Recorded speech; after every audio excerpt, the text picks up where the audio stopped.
వర్గాలు కూడా ఒకరిపై ఒకరు నినాదాలు చేసుకుంటూ ఆ ప్రాంతాన్నంతా హోరెత్తించారు. ఇరు వర్గాల్ని అటు సముదాయించడానికి పోలీసులు తీవ్రంగా శ్రమించాల్సిన పరిస్థితిని మనం బిగ్ టీవీ స్క్రీన్ పైన చూస్తున్నాం. ఇదే క్రమంలో అటు పాడి కౌశిక్ రెడ్డి అనుచరులు, ఎమ్మెల్యే అరకపూడి గాంధీ ఇతరులపైకి టమాటాలు, కోడిగుడ్లు, రాళ్లతో విరుచుకుపడ్డారు. దాంతో ప్రతిదాడికి అటు కాంగ్రెస్ అటు అరకపూడి గాంధీ అనుచరులు ప్రతిదాడికి ప్రయత్నించారు. వాళ్ళు రాళ్ళు రువ్వడంతో అటు పాడి కౌశిక్ రెడ్డి నివాసానికి సంబంధించిన కిటికీ అద్దాలు పగిలిపోయినాయి. అక్కడే బైఠాయించిన అరకపూడి గాంధీ ఖచ్చితంగా తాను లోనికి వెళ్తాను, పాడి కౌశిక్ రెడ్డి సవాల్ని తాను స్వీకరించాను, ఇక్కడికి వచ్చాను, ఆయన దమ్మేంటో చూపించాలంటూ లోనికి వెళ్ళే ప్రయత్నం చేశారు. పోలీసులు అతి కష్టం మీద అక్కడి నుంచి చాలా హైడ్రామా తర్వాత అరకపూడి గాంధీని అటు పోలీస్ వాహనంలో ఆయనను ఎక్కించి బలవంతంగా అక్కడి నుంచి తరలించారు. అప్పటికే తీవ్ర స్థాయిలో ఉద్రిక్త పరిస్థితులు నెలకొని ఉన్నాయి. అటు మహిళా కార్యకర్తలు సైతం, అటు బీఆర్ఎస్ మహిళా కార్యకర్తలు కావచ్చు, ఇటు పాడి కౌశిక్ అటు అరకపూడి గాంధీ వెంట వచ్చిన మహిళా కార్యకర్తలు కూడా ఒకరిపై ఒకరు చెప్పులు విసురుకున్న పరిస్థితి ఉంది. దీంతో తీవ్ర ఉద్రిక్త పరిస్థితులు తలెత్తుతున్నాయని గమనించిన పోలీసులు అదనపు బలగాలను అక్కడికి రప్పించారు. ఇరు వర్గాలను శాంతింపజేయడానికి ప్రయత్నించారు. అటు అరకపూడి గాంధీ అనుచరులందరినీ పవన్ బీఆర్ఎస్ నుంచి ఆల్రెడీ వారి యొక్క వెర్షన్ స్టార్ట్ అయినట్టుగా కనిపిస్తుంది. హరీష్ రావు ఒక ట్వీట్ చేశారు, ఇదేం ప్రజాస్వామ్యం, ఇదేం ప్రజాపాలన, ఇదేం ఇందిరమ్మ రాజ్యం, మా పార్టీ ఎమ్మెల్యేలను కాంగ్రెస్లోకి చేర్చుకోవడంతో పాటు వారినే ఉసిగెలిపి బీఆర్ఎస్ పార్టీ ఎమ్మెల్యేలపై దాడులు చేయించడం దుర్మార్గమైన చర్య. కాంగ్రెస్ పార్టీ విద్రోహ వికృత అప్రజాస్వామిక వైఖరికి ఖండిస్తున్నాం. ముఖ్యమంత్రి రేవంత్ రెడ్డి ప్రోద్బలంతో జరిగిన దాడి ఇది. రేవంత్ వెంటనే కౌశిక్ రెడ్డికి క్షమాపణలు చెప్పాలి. ముఖ్యంగా రాళ్ళు కోడిగుడ్లతో దాడి చేయడం అనేది ఎంతవరకు కరెక్టు అంటూ కూడా హరీష్ రావు ఒక ట్వీట్ చేసినటువంటి పరిస్థితి కనిపిస్తుంది. సో ఒక రకంగా చెప్పాలంటే ఈ సంఘటన తర్వాత ఫస్ట్ రియాక్షన్ బీఆర్ఎస్ పార్టీని స్టార్ట్ అయింది. ఈ సంఘటన పైన కౌశిక్ రెడ్డి కూడా స్పందించాడు, నేనేం తగ్గేదే లేదు, రేపు ఖచ్చితంగా నేనేంటో చూపిస్తానంటూ కూడా ఆయన హెచ్చరికలు జారీ చేసినటువంటి పరిస్థితి కనిపిస్తుంది. Just carry on Pawan. ఇదంతా కూడా మొదలుపెట్టింది కౌశిక్ రెడ్డి అనే చెప్పాలి. నిన్న పార్టీ మారిన ఎమ్మెల్యేల పైన వివాదాస్పద వ్యాఖ్యలు చేశారు. వాళ్ళందరికీ చీరలు గాజులు పంపుతానంటూ ఆయన చేసిన వ్యాఖ్యలపైన అటు కాంగ్రెస్ మహిళా కార్యకర్తలు, మహిళా నేతలందరూ కూడా స్పందించారు. అటు చీరలు కట్టుకునే వాళ్ళు, గాజులు ధరించే వాళ్ళు ఏం చేతగాని వాళ్ళు కాదు, ఇటువంటి వ్యాఖ్యలు చేస్తే బుద్ధి చెప్తామంటూ నిన్ననే కౌశిక్ రెడ్డికి కౌంటర్ ఇచ్చారు.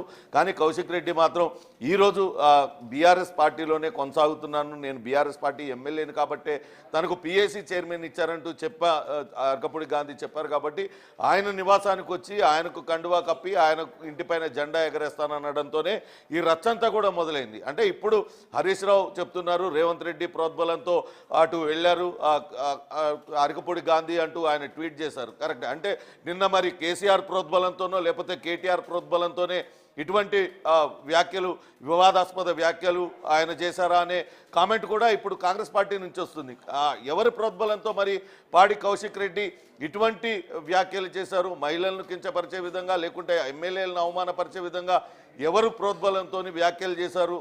ఆయన సవాలు విసిరారు కాబట్టి ఆ సవాలుకు ప్రతిస్పందనగా తన నియోజకవర్గం పరిధిలోనే నివసిస్తున్న పాడి కౌశిక్ రెడ్డి నివాసానికి ఆయన సవాల్ని స్వీకరించడానికి వెళ్ళాను తప్పించి తనకు ఎవరు ప్రోద్బలం దీనిలో లేదనేది వాళ్ళు కాంగ్రెస్ పార్టీ కార్యకర్తలు చెప్తూ ఉన్నారు.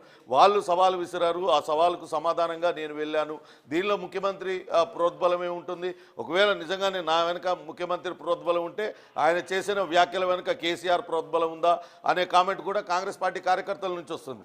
అయితే చాలా స్పష్టంగా అరకపూడి గాంధీ మొదటి నుంచి చెప్తూ వస్తున్నారు, కేసీఆర్ అంటే తనకు గౌరవం ఉంది, బీఆర్ఎస్ పార్టీకి తాను ఎక్కడా వ్యతిరేకం కాదు, బీఆర్ఎస్ పార్టీతో తనకు ఎటువంటి వివాదం లేదు, అటు ఉండి కోవర్ట్ రాజకీయాలకు పాల్పడుతున్న కౌశిక్ రెడ్డితోనే తనకు వివాదం, కౌశిక్ రెడ్డి వల్లనే పార్టీ పాడైపోయింది, అతన్ని అటు పార్టీలో చేర్చుకొని పార్టీ పెద్ద తప్పు చేసింది. గతంలో ఆయన ఉప ఎన్నికల్లో పోటీ చేసే సమయంలో అనేక మంది ఎమ్మెల్యేలు అక్కడ ఉండి నిలబడి పని చేస్తే కూడా గెలవని వ్యక్తి కౌశిక్ రెడ్డి.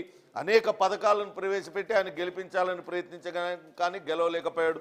ఇప్పుడు ఆయన ఇటువంటి వ్యాఖ్యలు చేయడం సరికాదు అంటూ చెప్తూ ఉన్నారు. పాడి కౌశిక్ రెడ్డే పార్టీలో జరుగుతున్న అంతర్గత విషయాలన్నింటినీ బాత్రూంలోకి వెళ్ళి ఇతర పార్టీ నేతలకు అందరికీ చేరవేశాడు.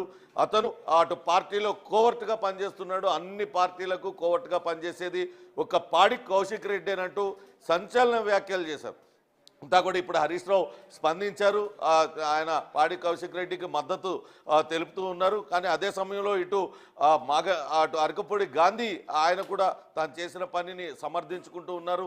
తాను ఎవరి మీద దాడి చేసే ఉద్దేశంతో అక్కడికి వెళ్ళలేదు, ఆయన నా ఇంటికి వస్తాను అంటూ నా పైన తనకు కండువా కప్పుతాను, లేకుంటే ఇంటిపైన జెండా వేస్తాను, దమ్ముంటే రావాలి అంటూ ఆయన ఏదైతే సవాలు విసిరారో ఆ సవాల్ని స్వీకరించి తాను వెళ్ళాను తప్పించి తాను ఇంకా బీఆర్ఎస్ ఎమ్మెల్యేగానే ఉన్నాను, అందుకే తనకు పిఎస్సి చైర్మన్ వచ్చింది, కావాలని ఇదంతా ఒక రాద్ధాంతం చేయడానికి ఒక ప్రాంతీయవాదంతో అక్కడ శేర్లింగంపల్లి నియోజకవర్గంలో ఉన్న వ్యక్తుల మధ్య చిచ్చు పెట్టే విధంగా పాడి కౌశిక్ రెడ్డి వ్యాఖ్యలు చేస్తూ ఉన్నారు. ఇందాక మనం చూసాం, పాడి కౌశిక్ రెడ్డి ఎక్కడి నుంచో వచ్చి ఇక్కడ సవాల్ విసురుతున్నారనే వ్యాఖ్యలు చేశారు. ఇదంతా కూడా ప్రాంతీయ తత్వాన్ని తిరిగి మరోసారి రెచ్చగొట్టే ప్రయత్నం చేస్తున్నారంటూ కూడా అటు అరకపూడి గాంధీ చెప్తూ ఉన్నారు. ఏదేమైనప్పటికీ కూడా ఉదయం నుంచి హైడ్రామా చోటు చేసుకుంటూ ఉంది.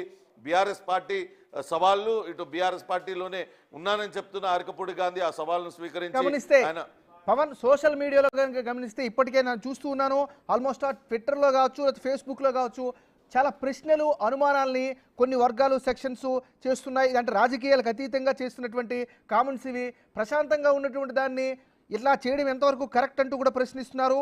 కేవలం ఉనికి కోసం చేస్తున్నటువంటి ఇబ్బందులుగా కూడా భావిస్తున్నట్టుగా కూడా చెప్తున్నారు. సో ఈ యాంగిల్లో మీ విశ్లేషణ ఏంటి మరి? ఖచ్చితంగా ఆ బీఆర్ఎస్ పార్టీ కొంత కోలుకోలేని నష్టం జరిగింది. పార్టీలో ఎన్నికల్లో ఓడిపోయినప్పటి నుంచి ఆ పార్టీ ఎమ్మెల్యేలు కాంగ్రెస్ పార్టీలో చేరడం కావచ్చు, ఇతరత్ర అంశాలన్నీ కూడా కొంత ఇబ్బందికరంగా వాళ్ళకి మారాయి. ఇటీవలనే కవిత జైలు నుంచి బయటకు వచ్చినప్పటికీ ఆమె జైలు పాలు కావడం, వాళ్ళు గత ప్రభుత్వ హయాంలో చేసిన అక్రమాలన్నీ కూడా ఒక్కొక్కటిగా బయటపడటం, ఇవన్నీ కూడా కార్యకర్తల్లో కొంతవరకు నైరాశ్య స్థితికి తీసుకెళ్లిన పరిస్థితి.